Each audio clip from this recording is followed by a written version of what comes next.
Confederate flag has been a banner of bigotry for a while.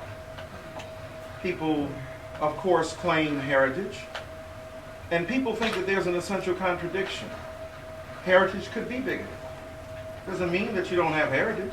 It just means that that heritage is pretty bad. If you happen to be a person who doesn't like gay people, you have a heritage. It just happens to be homophobic.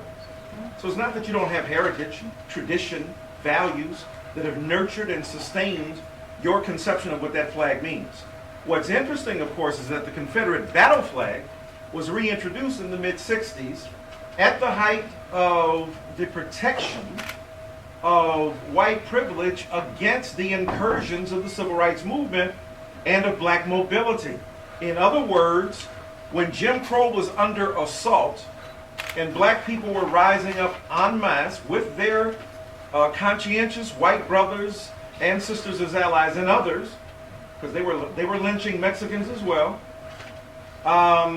When you think about the fact that the Confederate battle flag has been manipulated for the purposes of defending vicious legacies of white supremacy and inequity, then we can't simply claim that it's all about heritage. Though we acknowledge that people who have been reared with an appreciation for the South and for the valor, I think as President Obama speaks of it, of those men and women who gave their lives in defense of a cause that he said ultimately was simply wrong.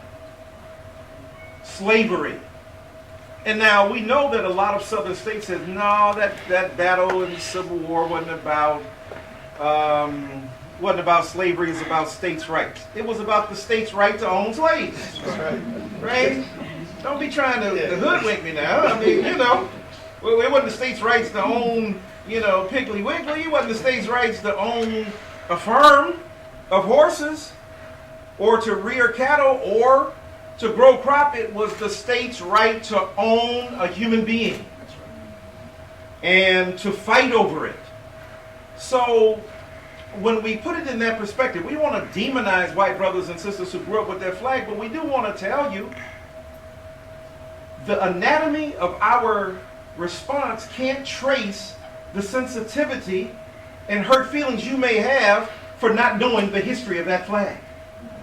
In other words, we understand why white brothers and sisters who have no intent to be vicious or harmful or racist or bigoted with a flag must now at least be made conscious of the fact that that has indeed been what it has been for so many millions of black people throughout history, and that flag obviously transcends geography and region. Kid Rock from my home state in Michigan and from Detroit says anybody who disagrees can kiss his behind, because he waves that banner and that flag and so on. He says, I don't hate black people, I love black people, and so on and so forth, and I can love this flag. But the Dukes of Hazzards and political correctness run amok. You're taking them off of Nick at Night.